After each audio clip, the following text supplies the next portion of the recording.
Dios lo bendiga en el nombre del Señor Jesucristo. Como es de costumbre en este espacio de Atocri, vamos a enfatizar sobre la oración del misionero. Y para esto vamos a adentrarnos de a poco en poco en la relación que tuvo en su momento el apóstol Pablo con la congregación de los tesalonicenses, que como todos sabemos fueron sus hijos espirituales, producto de su segundo viaje en equipo misionero con Silas y Timoteo. Diré que desde sus inicios sufrieron ellos oposición y de la violenta por parte de los judíos, que usaban hombres ociosos y de mala calaña para evitar, y aquí viene lo triste, que continúen alabando al Dios de sus padres, pues ellos, los judíos, seguían negando la divinidad y la obra de Jesús el Cristo, no teniendo mejor idea que atacar violentamente la casa de Jasón, donde estaban reunidos cotidianamente los creyentes. Y bueno, si usted quiere más detalles de ese hecho, podría revisar Hechos en el capítulo 17. A ciencia cierta, no se sabe en sí dónde escribió Segunda de Tesalonicenses, si fue en Éfeso o si cuando estaba en Corinto. Lo que sí es claro, que está sustentado su reconocido prestigio, por lo cual él tenía un paternalismo, pero no era un paternalismo que él lo había buscado, sino que iban a su presencia, porque él tenía un carisma muy especial, hombre de buen testimonio, que daba paz y excelentes consejos. Y vuelvo a repetir porque esto es sumamente importante. Esto se debía a que su testimonio nunca decreció, generaba confianza. De allí es que nacen las cartas pastorales. Ahora, lo que también en este espacio introductorio, permítanme decirles, es que debemos dejar sumamente claro que en la época en que el apóstol escribe la segunda carta de Tesalónica, no era un caminante bisoño en las cosas del Señor, y no había una forma sana de tachar su testimonio en ningún aspecto, ni personal ni ministerial. Digo sanamente, pues siempre ha existido en todos los tiempos maleados o maleantes que inventan tachas cuando sus intereses son tocados por creyentes que correctamente están colaborando en la obra de la Gran Comisión. Sobre lo que estoy señalando de la experiencia en la obra misionera como un bagaje del apóstol, para nada deseo insinuar que un joven misionero no tenga nada que enseñar, pues las escrituras son sumamente claras en ese respecto. Ninguno tenga en poco tu juventud, si no sé ejemplo de los creyentes en palabra, conducta, amor, espíritu, fe y pureza. Y eso está registrado en la primera carta a Timoteo, capítulo 4, versículo 12. Sino que lo que deseo es dejar sentado la autoridad misionera que él tenía por donde se le pueda mirar. Sumaba experiencia y buen testimonio. Además, aglutinemos escritor inspirado por el Espíritu Santo. Pregunto, ¿cómo no aprender de él? El título de esta exposición es la siguiente: las dos caras de la oración del misionero. Y espero fundamentar cómo debería orar un maduro y esforzado misionero. Ahora sí, vayamos a la segunda carta del apóstol Pablo a los tesalonicenses, capítulo 3, versículo del 1 al 5. Esta es la quinta entrega de una serie que comencé a confeccionar especialmente para Toque. La serie se llama ¿Cómo orar eficazmente para la obra misionera?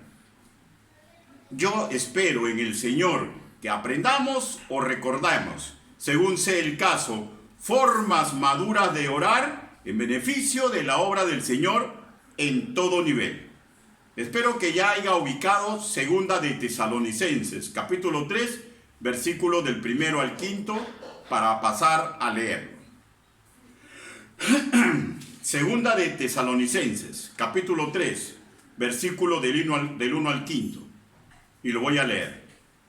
Por lo demás, hermanos, orad con nosotros para que la palabra del Señor corra y sea glorificada, así como lo fue entre vosotros, y para que seamos librados de hombres perversos y malos, porque no es de todos la fe, pero fiel es el Señor, que os afirmará y guardará del mal, y tenemos confianza respecto a vosotros en el Señor, en que hacéis y haréis lo que os hemos mandado, y el Señor encamine vuestros corazones al amor de Dios y a la paciencia de Cristo.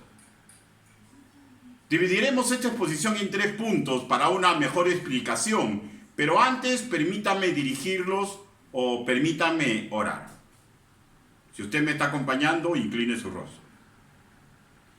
Bendito Padre Celestial, todos nosotros comprendemos a las claras que no existe hombre digno de predicar ni enseñar su evangelio, pero hoy usted me ha dado la oportunidad.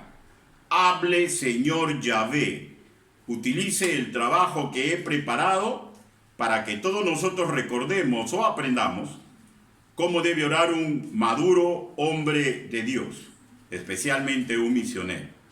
Así le pedimos, así le suplicamos, en el nombre bendito del Señor Jesucristo. Amén. Bueno, como le dije, vamos a ver el primer punto, que es el contexto histórico. El contexto histórico. Repito, estamos viendo la relación del apóstol Pablo con los creyentes de Tesalónica. Incidiremos en cómo ellos se protegían mutuamente mediante la oración ante el trono de la gracia. Por lo cual, forzosamente, tenemos que revisar el contexto histórico que en aquel momento se estaba dando. Para lo cual, leamos 2 de Tesalonicenses, capítulo 1, versículo 3. Debemos siempre dar gracias a Dios por vosotros, hermanos, como es digno, por cuanto vuestra fe va creciendo y el amor de todos y cada uno de vosotros abunda con lo demás. La primera característica que apreciamos es que esta congregación es que su fe iba creciendo. Dicho en otro modo, estaban madurando óptimamente, y si abundaban en amor hacia los demás, era un indicativo que estaban intentando sanamente crecer en niveles importantes. Y sabemos que son 2, edificar a los creyentes y evangelizar a los incrédulos. De hecho, en la zona geográfica de su influencia. La segunda característica que se aprecia del contexto tiene relación con la errática doctrina de una falsa venida del Señor Jesús, que intentaba colarse de antiguo en los discipulados de los tesalonicenses. Y para lo cual leamos la segunda carta a los tesalonicenses, capítulo 2, del versículo 1 al 3. Segunda de Tesalonicenses, capítulo 2, versículo del 1 al 3. Pero con respecto a la venida de nuestro Señor Jesucristo y nuestra reunión con Él, os rogamos, hermanos, que no os dejéis mover fácilmente de vuestro modo de pensar, ni os conturbéis, ni por espíritu, ni por palabra, ni por carta, como si fuera nuestra. En el sentido de que el día del Señor está cerca. No os engañéis en ninguna manera, porque no vendrá sin que antes venga la apostasía y se manifieste el hombre de pecado, el hijo de perdición. Ahora, no pensemos que esto era un problema que inicia porque el apóstol Pablo ya no se encuentra entre ellos. Era un problema antiguo, incluso estando el apóstol Pablo con ellos. Y eso lo sabemos porque está indicado en 2 de Tesalonicenses, capítulo 2, versículo 5. Y paso a leer. ¿No os acordáis que cuando yo estaba todavía con vosotros os decía esto? Y de este tema, o sea, de ese ataque impuro y la defensa apologética, escribe Pablo en este capítulo y va hasta el versículo 15 de esta segunda carta de los tesalonicenses. Estamos en el segundo capítulo. Pero no siendo el énfasis de esta exposición, solamente lo estoy nombrando para que veamos con claridad cuál es el contexto por el cual la oración es tan fundamental en la obra del Señor. La segunda característica sería que sufrían la obra en Tesalónica furibundos ataques satánicos con o sin apóstol entre ellos. Y esto nos prepara para nombrar la tercera que relataré. La tercera característica histórica que se puede apreciar con suma claridad en los tesalonicenses se relata en la segunda carta, capítulo 1, versículo del 4 al 7.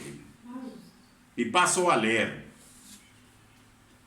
Tanto que nosotros mismos nos gloriamos de vosotros en las iglesias de Dios, por vuestra paciencia y fe en todas vuestras persecuciones y tribulaciones que soportáis.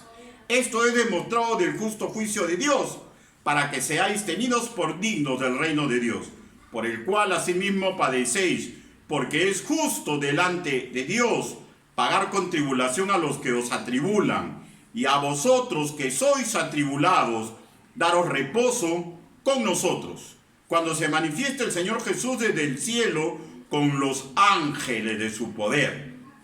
O sea, en medio de la presión y persecución que están sufriendo, presión de evitar que esas malas enseñanzas ganen partido en la congregación, la típica presión que también tenemos cuando nos atribulan y no podemos responder de la antigua manera de vivir, y voy a decirlo en criollo. Hay tantos avivados que se meten a la obra para lucrar, que a veces da cólera, y tantos incrédulos tan atroces que abusan de la grey, que dan ganas de agarrarlos a cabezazos, pero no puede ni debe ser así. Presión cuando tenemos que batallar a favor de los más nuevos o los antiguos que están siendo golpeados, y hay peligro que en algo se les nuble que Dios es con ellos y regresen a la antigua manera de vivir. Y permítame decirles que los ataques del enemigo siempre inciden en intentar nublarnos en otro acápite, en que todo creyente sufre y es atacado porque batallamos para la gloria de Dios. Les leeré Apocalipsis capítulo 2 del versículo del 9 al 10, para que siempre tengamos presente esta tercera característica, que no estamos solos en esta lucha titánica contra las huestes del mal. Dios es con nosotros y los métodos que Él ha entregado para que luchemos. Apocalipsis capítulo 2, versículo del 9 al 10. Y escribe al ángel de la iglesia de Esmirna, el primero y el postrero, el que estuvo muerto y vivió, dice esto, subraye, el primero y el postrero, que estuvo muerto y vivió, dice esto: yo conozco tus obras y tu tribulación y tu pobreza, pero tú eres rico, y la blasfemia de los que se dicen ser judíos y no lo son, sino sinagoga de Satanás. No temas en nada lo que vas a padecer. Subraye, no temas en nada de lo que vas a padecer. He aquí, el diablo echará a alguno de vosotros en la cárcel para que seáis probados y tendréis tribulación por 10 días. Sé fiel hasta la muerte y yo te daré la corona de la vida. Pablo escribe a los pastores de esa zona geográfica para que ellos difundan leyendo y explicando sus cartas, que solo contienen sana doctrina, que se esfuercen para poder renovar confianza, esperanza, fe, que les hablen del temor de Dios, que les recuerden a los hermanos que sufrir por la gloria del santo nombre es un privilegio y que en esos sufrimientos están siendo dignificados. En 2 de Tesalonicenses capítulo 1 versículo 1 se lee así: esto es demostración del justo juicio de Dios, para que seáis temidos por dignos del reino de Dios, por el cual asimismo padecéis. Subrayen, que sean temidos por dignos del reino de Dios, por el cual asimismo padecéis. Que por el amor evangelístico que tenían que tener para esas personas terribles, no tenían que igualarse.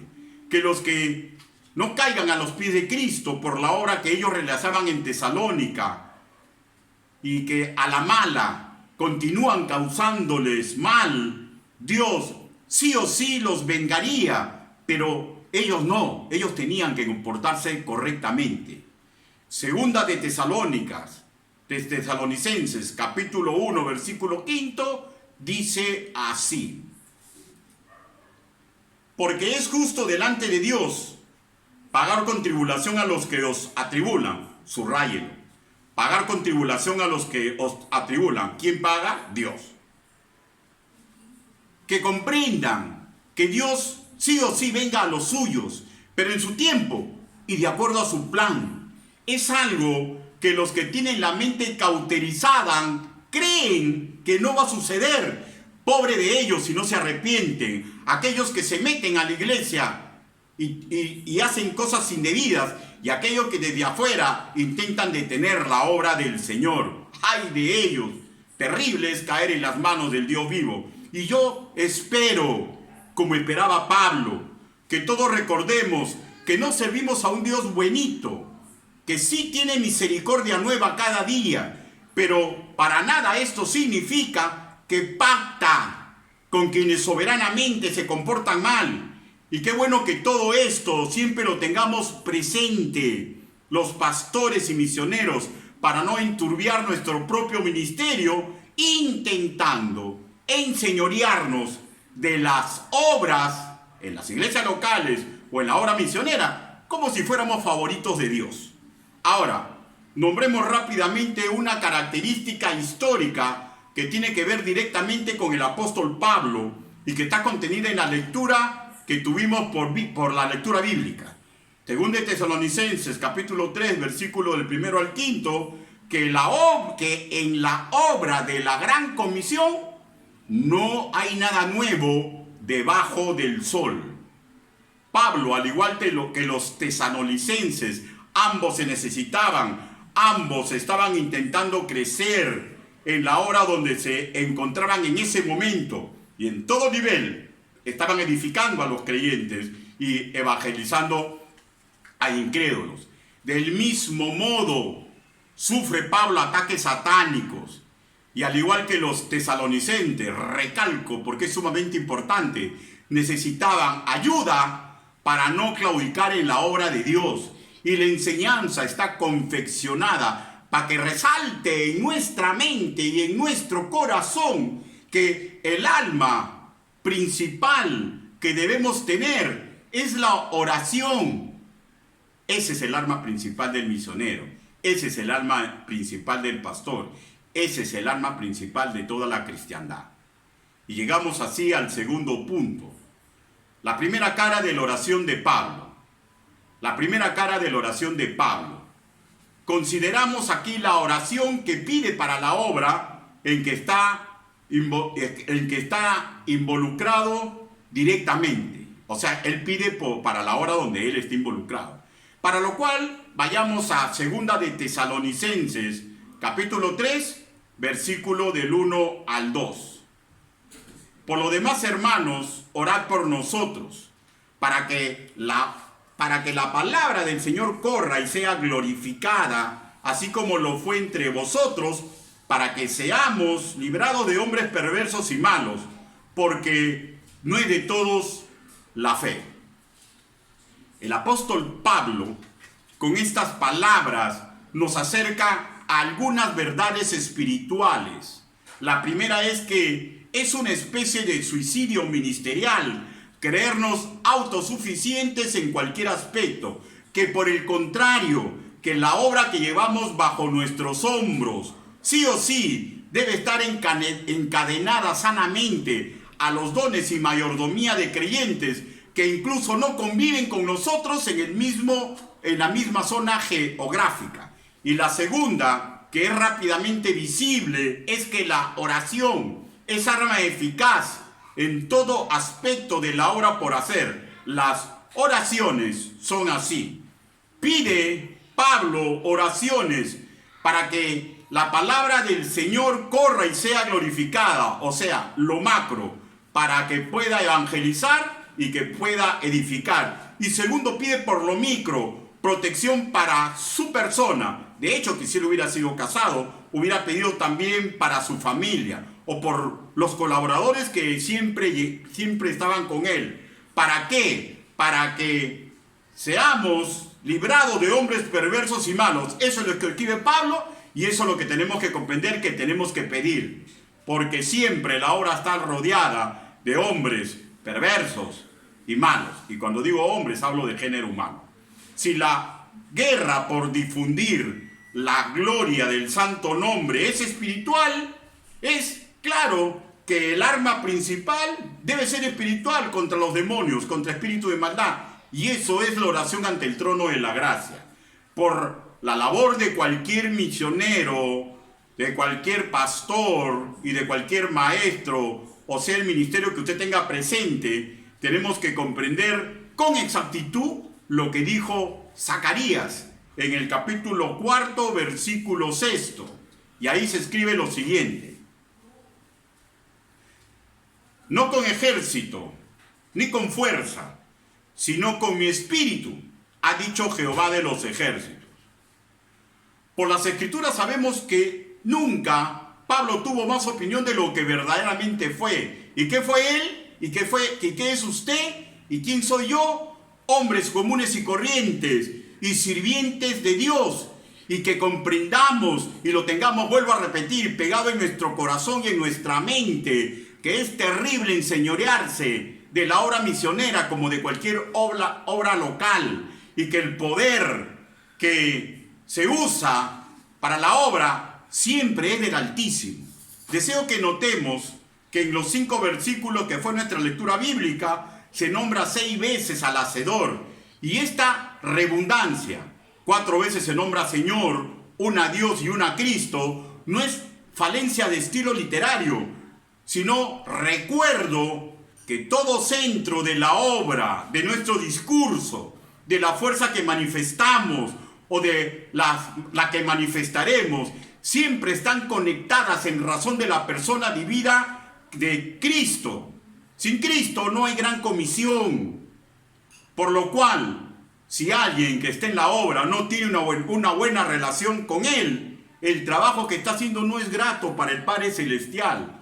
Así funde 500 iglesias, ¿ya? Así haga crecer la iglesia de 20 a 5,000. No es grato para el Padre Celestial. Por misericordia está ocurriendo todo eso. Y misericordia no por Él, sino misericordia por las personas que están siendo alcanzadas.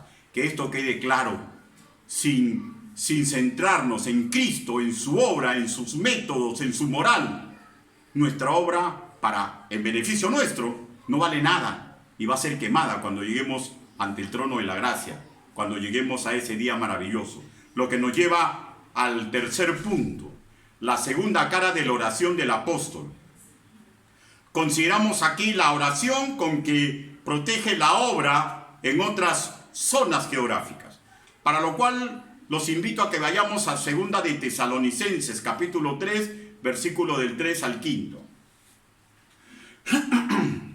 Segunda de Tesalonicenses, capítulo 3, versículo del 3 al 5. Pero fiel es el Señor que os afirmará y guardará del mal. Y tenemos confianza respecto a vosotros en el Señor, en que hacéis y haréis lo que os hemos mandado. Y el Señor encamine vuestros corazones al amor de Dios y a la paciencia de Cristo.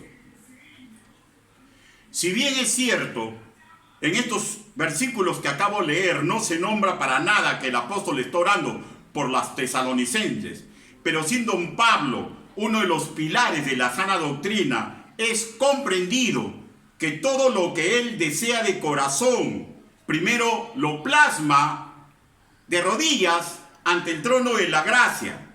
Y todos los escritos bíblicos que él hacía planes o decía ciertas cosas, era lógico que antecedía la oración por ello. En 2 de Tesalonicenses, capítulo 1, versículo 3, y busquémoslos y permítame leerlo. 2 de Tesalonicenses, capítulo 1, versículo 3.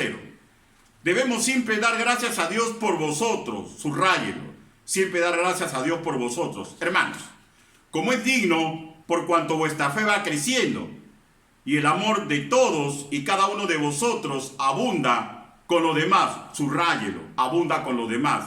Donde se trata de la fe de los de Tesalónica, va creciendo y él da gracias a Dios por ellos.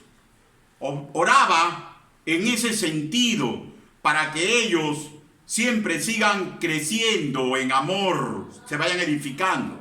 En 2 de Tesalonicenses, capítulo 1, versículo 11, 2 de Tesalonicenses, capítulo 1, versículo 11, por lo cual asimismo oramos siempre por vosotros, para que nuestro Dios os tenga por digno de su llamamiento, y cumpla todo propósito de bondad y toda obra de fe con su poder. Otra vez les recuerda que ora por ellos en ese sentido, esta vez para que sean dignos de su llamamiento. Explico, ora para que acepten sufrir y aprendan a soportar persecución y presión por la gloria del santo nombre, y cumpla todo propósito de bondad y toda obra de fe con su poder. Esto indica que ora para que continúen creciendo a todo nivel. En 2 de Tesalonicenses, capítulo 2, versículo 13, vayamos a las Escrituras y subráyenlo. Ora agradeciendo porque Jesús el Cristo le dio salvación. Miremos. Pero nosotros debemos dar siempre gracias a Dios respecto a vosotros, amados hermanos amados por el Señor, de que Dios os haya escogido desde el principio para la salvación, mediante la santificación por el Espíritu y la fe en la verdad. Ahora regresemos a 2 de Tesalonicenses, capítulo 3, versículo del 3 al 5. Pero fiel es el Señor que os afirmará, implica crecimiento, y guardará del mal, implica protección. Subráyelo, por esto oraba, y tenemos confianza respecto a vosotros en el Señor, en que hacéis y haréis lo que os hemos mandado, y el Señor encamine vuestros corazones al amor de Dios y a la paciencia de Cristo. Con respecto de un misionero, descontado que ora dando gracias por él, por su familia, descontado que pide perdón por sus pecados, y descontado que pide para tener fuerzas para la obra, descontado que hace todo eso. Pero fuera de esto que está descontado, es lógico, hay otras dos formas de orar. Una que tiene que ver con la condición de un niño, de alguien que todavía no ha madurado, que está lejos del ideal. Y la otra es como un hombre maduro de fe. En las épocas de estudiante sistemático que le ocurre a todos los seminaristas y a cualquiera que sin salir a la obra esté estudiando para esto, generalmente los futuros misioneros, preocupados por su contexto situacional, el énfasis de su oración es casi fijo, se centra en sus estudios, los exámenes, su futuro ministerial, por recursos económicos, por uno que otro compañero del seminario y de su iglesia local. No hay generalmente una oración constante por la obra del Señor protegiéndola. Por ejemplo, y no es culpa de ellos, sino que poco se enseña esto en las iglesias. Por ejemplo, hay iglesias en que no oran por el equipo de trabajo para los domingos. ¿Cómo pues se le va a criar? ¿Cómo se le va a criar tradiciones o costumbres sanas a los futuros hombres que salgan al campo misionero? No enseñan, no practican estas cosas. Difícil, por ejemplo, que tengan libretas de apuntes donde sumen hermanos de todo nivel, de todo orden, incrédulos que le piden oraciones. Entonces, es comprensible que así sea, porque están en una etapa de estudio, todavía no tienen experiencia necesaria y todavía están ensimismados en la fuerza de su juventud, y esto es parte de la vida. Para nada voy a decir que cuando uno es seminarista ora mal, no, pero ¿no creen ustedes que en todo debemos madurar y mejorar? En oración también. El que ora como Pablo, que nos dijo con suma claridad, imítenme a mí como yo imito a Cristo, viven encadenados a orar por muchas personas, generalmente por donde pasó, por quienes al paso le piden oración. No sé si Pablo tenía su libretita, yo sí la tengo. No sé si él tenía una mente prodigiosa, yo creo que sí. Pero en mi caso, por ejemplo, no la tengo y necesito mi libretita. Pablo escribe lo siguiente en 1 Corintios capítulo 13, versículo 11. Vayamos a las escrituras. Cuando yo era niño, hablaba como niño, pensaba como niño, juzgaba como niño. Mas cuando ya fui hombre, dejé lo que era de niño. Y sin ánimo de quitar o añadir nada a las escrituras, Dios me libre. Pero creo que podríamos hacer parafraseando esto, también se ora como niño y se ora como un maduro y noble misionero. Antes de terminar, quiero llamar la atención en un último acápite. Hay veces, hay tentaciones de los misioneros de quejarse como que las iglesias locales los están dejando de lado. Misionero, permíteme una pregunta. ¿No puede ser el caso que usted es el que está dejando de orar por las iglesias locales? ¿Que el que primero abandonó la oración fue usted? Mucho por aprender, mucho por imitar. No olvidemos, vivimos para agradar a Dios, madurando en prácticas santas e imitación escritural de los varones y las damas de Dios que están impresos en las escrituras, para crecer como ministros del Señor y también para ayudar que en todo lugar, sin movernos de ese sitio, podamos influenciar en todo el mundo. Ojalá que el modelo que fue propio al misionero Pablo nos ayude a mejorar nuestro ministerio. Recién cuando estemos en la presencia del Señor, sabremos a ciencia cierta cuánto de lo que hizo Pablo, que hoy nos maravilla, y cuánto lo bueno que hicieron los tesalonicenses y toda la iglesia primitiva estuvo encadenado a la oración misionera de aquel entonces. Y lo mismo sabremos el ministerio que desarrollamos en la actualidad, cuánto de lo que hacemos y cuánto en lo que hemos fallado ha sido, en el primer caso, porque oramos excelentemente por la obra misionera, y en el segundo, porque cesamos de orar y regresamos a la condición de niños. Permítame orar antes de terminar.